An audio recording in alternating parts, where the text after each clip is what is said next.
Hi friends, எல்லாரும் எப்படி இருக்கிறீங்க? Hope all are doing good. இன்னைக்கு வந்து ஒரு யூஸ்ஃபுல்லான ஒரு வீடியோ தான் போட போகிறேன்.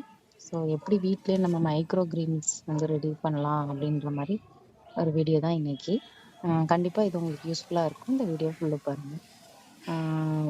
முந்தின நாள் நைட்டு வந்து அம்மா சியா சீட்ஸ் வந்து நிறையா ஊற வச்சுட்டாங்க. ஜூஸ் போட்டது போக மீதி வந்து ஒரு பவுல் நிறையா இருந்தது. சரி, ஓகே, அதை மைக்ரோ கிரீன்ஸாக ரெடி பண்ணிடலாம் அப்படின்னு என்கிட்ட ஒரு 2 சின்ன மண்பானை வந்து இருந்தது. ஒரு செம்பு சைஸுக்கு தான் இருக்கும். ஸோ இதுல வந்து பண்ணலாம் அப்படின்னு சொல்லி ஒரு குட்டி பானையில வந்து ஃபுல்லா அந்த சியா சீட்ஸ வந்து ஃபுல்லுமே அப்ளை பண்ணிட்டேன். இதுக்கு வந்து எப்படி ஃபர்ஸ்ட் தண்ணி ஊத்தாம அது காஞ்சு இருக்கும்போதே இந்த சியா சீட்ஸ வந்து நல்லா அப்ளை பண்ணி வச்சுட்டோம் அப்படின்னா அது நல்லா போய் ஒட்டிக்கிடும். அதுக்கப்புறம் அது நம்ம அந்த சியா சீட்ஸ ஃபுல்லும் ஒட்டி முடிச்சதுக்கு அப்புறம் அது ஃபுல்லுமே தண்ணி நிரப்பி வச்சிடணும். இது வந்து ஒரு 4, 5 டேஸ்க்குள்ள நல்ல குரோத்தா இருக்கும். அடுத்து நீங்க பாப்பீங்க.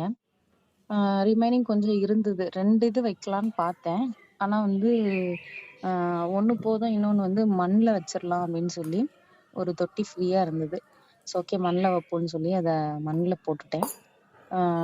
மண்ண லைட்டா ஈரப்பதமாக்கி வச்சுட்டு அதுக்கு மேல இந்த சீட்ஸ் அப்படியே நம்ம ஊத்தி விட்டோம் அப்படின்னா அது நல்லா இதாயிக்கும். கொஞ்சம் லைட்டா மேல அமுத்தி மட்டும் விட்டுறணும்.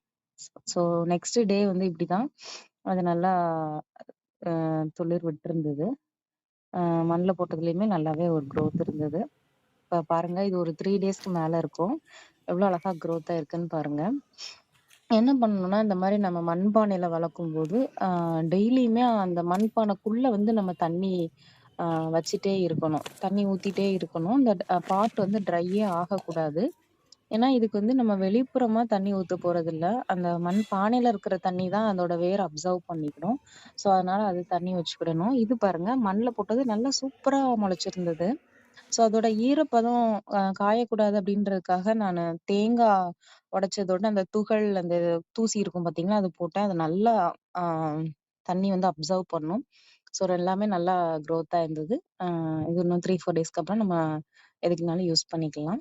ஆ 1 வீக்கா பார்த்தீங்கன்னா, வீட்ல எல்லாருக்குமே ஒரே சளி, காய்ச்சல். ஆ பாப்பாலருந்து எல்லாத்துக்குமே.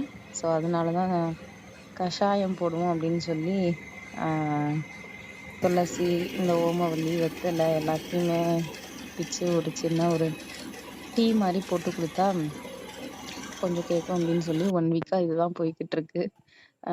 பாப்பாக்கு முடியலன்னா நம்மளால எதுவுமே பண்ண முடியாது. நொய் நொயின்ட்டே இருப்பா.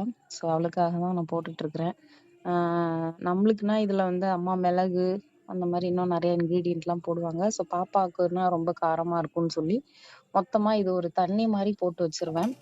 ஆஹ் ஒரு ஒரு ஒரு 5, 6 இலை துளசி, ஒரு 2, 3 இலை ஓமவல்லி, ஒரு இலை வெத்தலை, இதெல்லாம் போட்டு ஒரு 2 கிளாஸ் தண்ணி ஊத்தி நல்லா பாயில் பண்ணி வச்சுட்டோம்னா அப்பப்போ எடுத்து பாப்பாக்கு வந்து இதை அப்படியே கொடுக்கலாம். ஏன்னா இதுல வந்து எந்த ஒரு டேஸ்ட்டுமே பெருசா தெரியாது. அந்த எசன்ஸ் எல்லாமே இறங்கியிருக்கும். இது அப்படியே கொடுக்கணும்னா கொடுக்கலாம்.